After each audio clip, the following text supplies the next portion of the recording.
All right, everyone, here is our final major paper for the semester.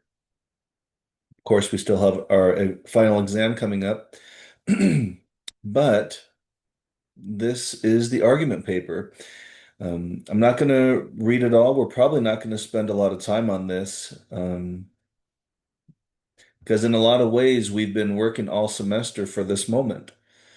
Um, I won't go over all of this front page stuff, except to say this, here's a due date, for example, 3 weeks. A lot of the formatting stuff that we've been working with all semester. This paper, you may find that it's going to be a little bit longer, and that's okay. That's all I'll have to say about this part. I'm thinking somewhere in the 7 to 8 page range.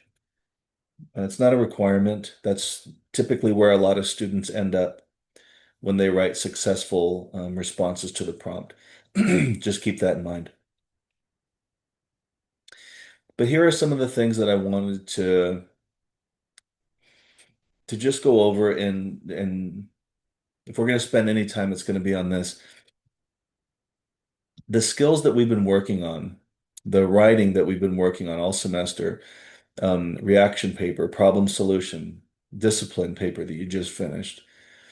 These have all been cultivating and developing skills that we're going to need for this argument paper. This is the place where we're going to bring all of this together finally.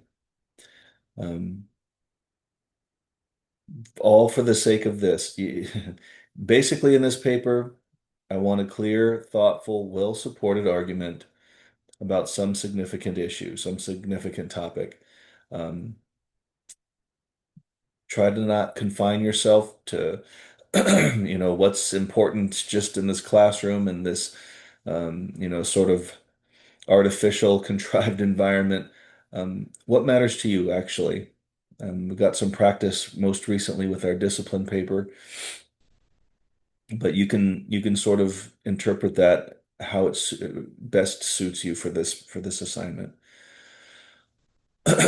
Um, the main tasks in this paper, um, this is more than just editorializing. And we've been sort of cautious of that all semester. But in this one, it's going to be awfully tempting because we're going to be so squarely focused on composing argument. So please try not to conflate it with just asserting and reiterating your opinion throughout everything. It needs to be backed by support and needs to do the things of argumentation, which we'll cover in the next couple of weeks. Um, here are some just very broad highlights of that. Um, we're going to be talking about these so-called conversations, these discourses that we're going to be reading and perhaps joining, assuming a stance or a position relative to a topic, engaging with other viewpoints, especially those that aren't the same as ours. That's going to be important for the development of argumentation, and making a case for why what you have to say matters. This is a piece of writing. We've been working on it all semester, but I want to see you own this writing. I want to see you inject yourself into this writing clearly. As far as topics, I've got some ideas here that I think it's important for you to carefully think about these things. Um,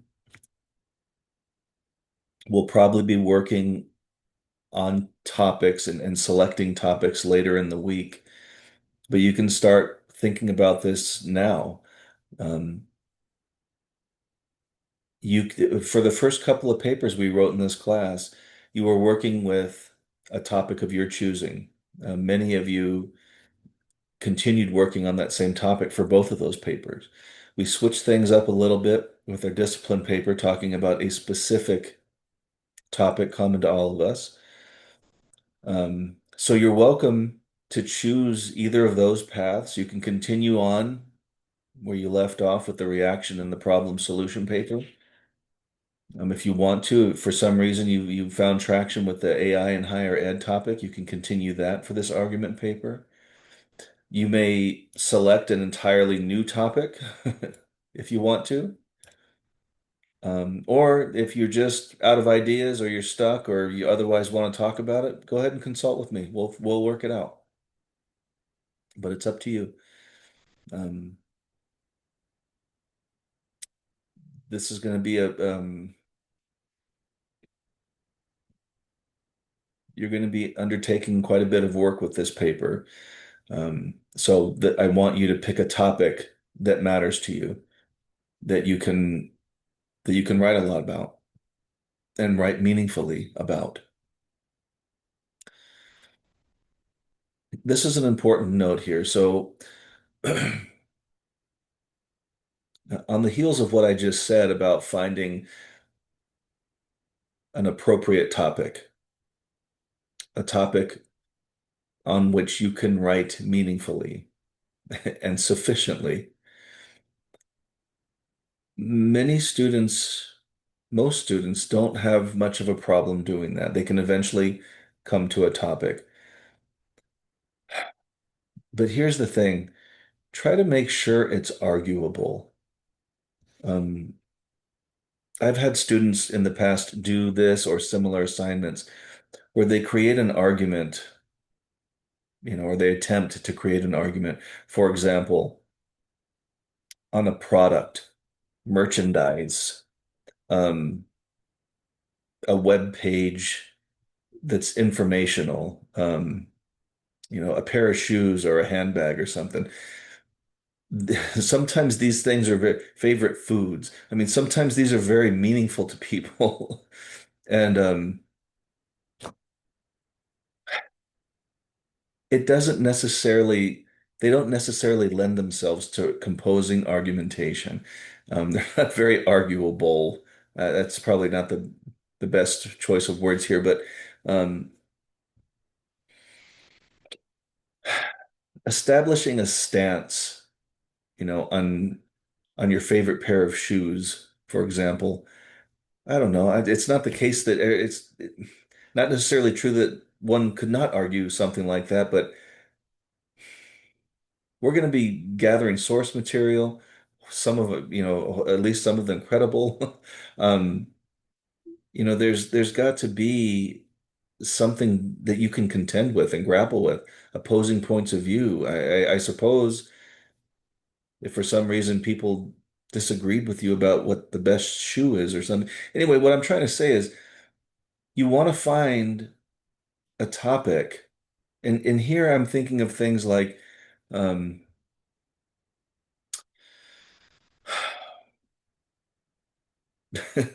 tariffs, DEI, the ongoing conflict or war, as people are calling it, with Iran.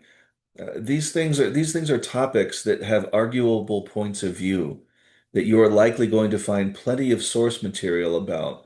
Some you'll agree with, some you won't agree with. Um, you can develop a stance, other people will have their stances, and you could contend with them. These are all the fertile grounds, and there's more, of argumentation. Um, if you're not sure if the topic you're considering is appropriate or conducive to this type of writing, this type of thinking, just talk to me about it and we'll work through it, okay? But try not to take this lightly. Students will just totally gloss over this topic issue and they'll end up in a bad place with their argument paper. This middle part, the bulk of this prompt is going to be, as we always have, the sort of elements of our paper. Um, Somewhat like we did with our discipline paper recently, I'm not going to have a whole lot here. I don't want to repeat a bunch of stuff. I don't think you want to read it. Um, so I'm having these sort of blanket comments. If you need to brush up on what goes into an introduction or the body sections, etc., please go do that. We have plenty of course material now at this point where you could easily go back and um, freshen up on what you need to freshen up here. Um, Comments on previous papers, what have you. In addition to all of that, okay, in addition to um, what goes in an introduction or a body or a conclusion in a sort of standard way, um, I'm encouraging you here to to bring to the forefront of your mind your experiences with each of our major papers so far, those skills, those approaches. Call on those skills, call on those experiences to help inform, in this case of an introduction here, how you set up your paper. You know, we didn't do all those previous assignments just randomly. They're all meant to build toward this moment. At least that's been my intention. That's been my hope. And though here I have a note, though we've attempted to compose argumentation, and many of you um, done so quite well. It's gonna be in focus for this paper. You know, I have not made it a point to really scrutinize the way that you're composing your arguments. Um, I've left you plenty of comments, of course, but for this paper, it's an argument paper, and that's what we're going to be focused on. That's what we're going to cover in the next few weeks. And so I'll be paying very close attention to that as I evaluate and assess your composing of argument. And then these are just some general ideas here that I want us to take with us over the next couple of weeks. Effective arguments do these things. Take clear and specific positions. In other words, you sometimes students are ambiguous about taking a stance. You know, they'll take a topic like, I don't know, immigration, and they will admit that they can see some of the merits of what immigration and customs enforcement agents or ICE agents are doing, but they disagree with exactly how those um, policies and laws and things are enacted and carried out. So that's not really taking a stance. When you're considering a topic and you're considering what you think about it and where you might land, try not to be ambiguous. It makes it exceedingly difficult to compose an effective argument in such a short space, you know, 7 or 8 pages, when you don't really have a clear stance on the matter. We're going to talk about this quite a bit, but you know, effective arguments, when you're composing your argument, recognizing, acknowledging, um, you know, there's a couple ways of saying it here, but that different people see things differently, and that's okay.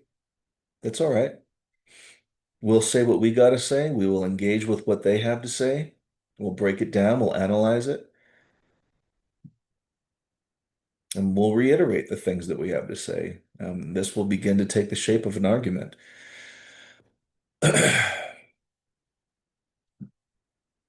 Using evidence effectively. We'll talk about that in a moment when we get to sources, but um, you know, if you compose 7 or 8 pages and there's not one citation throughout all of that, that's going to be a problem.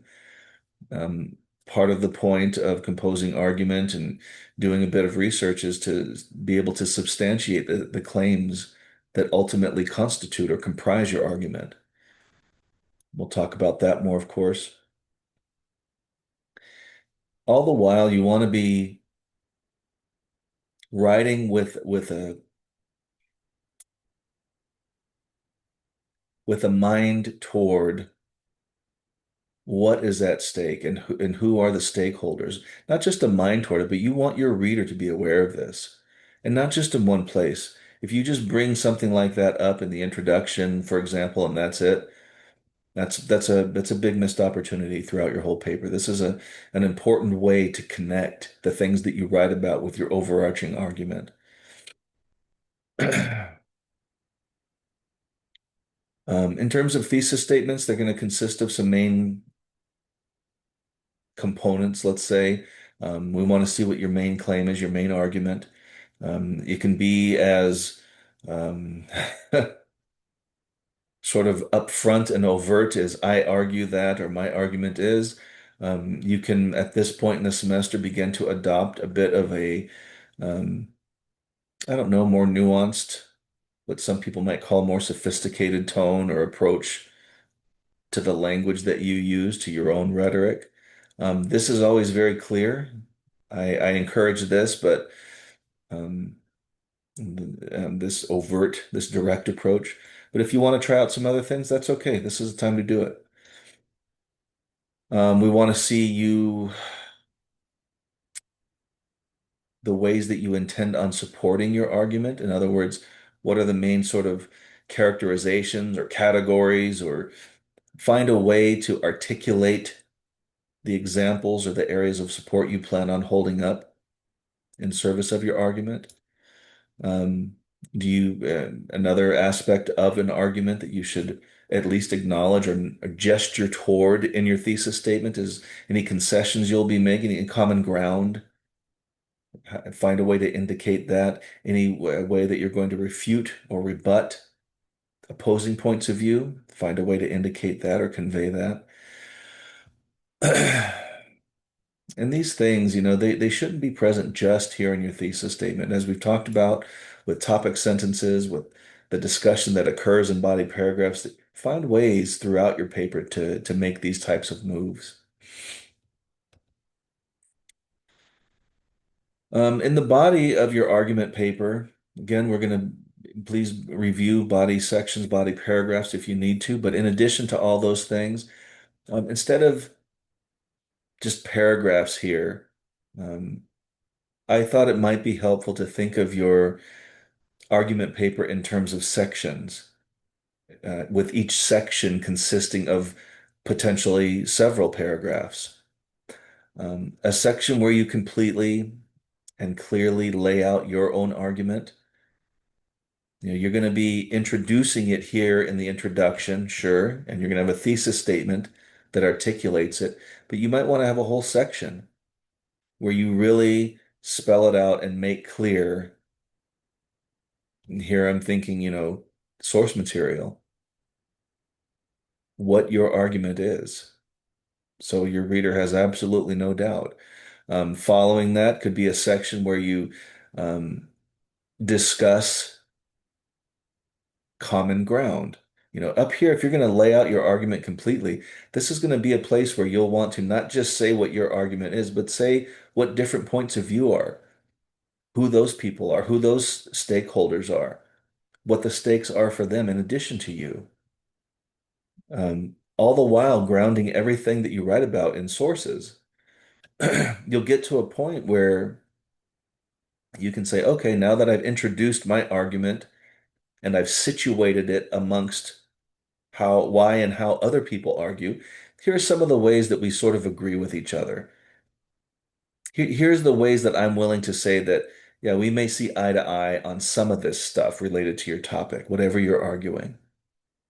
This could, again, take several paragraphs. Um, However, at the end of the day, you're going to come back here with another section rebutting or refuting oppositional or adversarial points of view. Um, again, consisting of potentially several paragraphs. Um, this is not at all the only way. I'm not even sure this is the best way. This is just a way that I could see working for the purposes of this paper. Here's a long list of aims. particularly in the body, but really throughout your paper that where you should regularly do some of this stuff. I don't think I need to read all of these. A lot of it's review, situating your reader. Um, you want to talk about the timeliness of it. Again, the exigency. What's the crisis of this? Try not to just think of that as being set up in the introduction. This is something that once again could be accompanying you and your reader throughout your paper. All the while taking time to signpost, to point your reader back to your main argument, your main overarching point. Some students go several pages without ever referencing that. And it's quite easy to get lost, especially in a sea of source material flying around.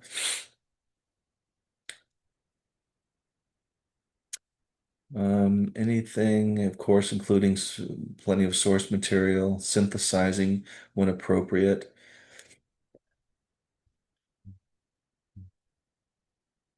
Yeah, a lot of this stuff is not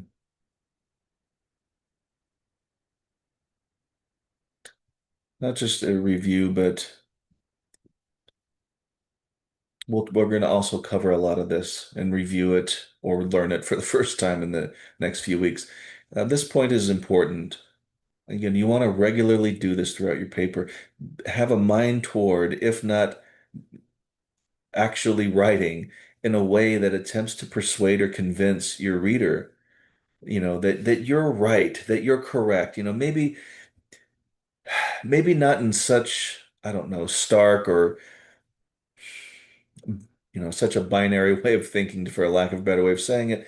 Um, but that your position is well reasoned and compelling and worthy of consideration. I guess that's the diplomatic way of saying that you're right. But I mean, argumentation doesn't always have to come down to this, being correct or being right. Um, but if you want to allow that to fuel you for a while, that's okay.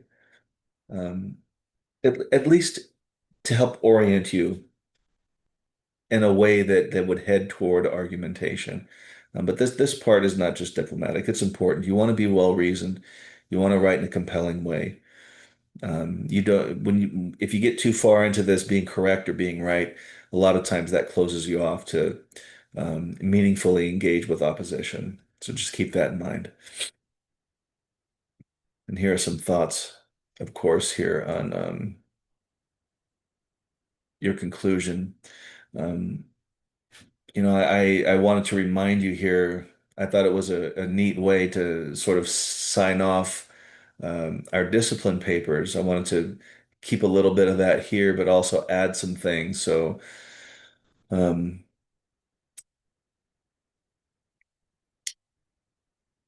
build off of that, build off of the momentum, because I think that's an important place for you to have landed at the conclusion of that discipline paper.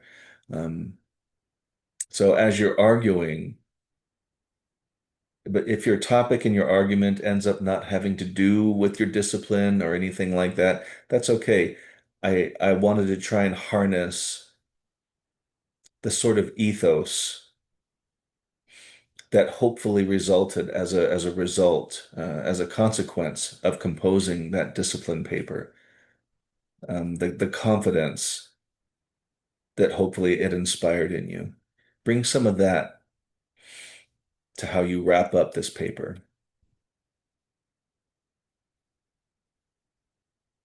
I'll just say this too as a note. Of course, I want you to be injecting yourself into this as much as is appropriate. Here, I would like to see you use a lot of sources, but one of the problems with that is students sometimes tend to just start name dropping.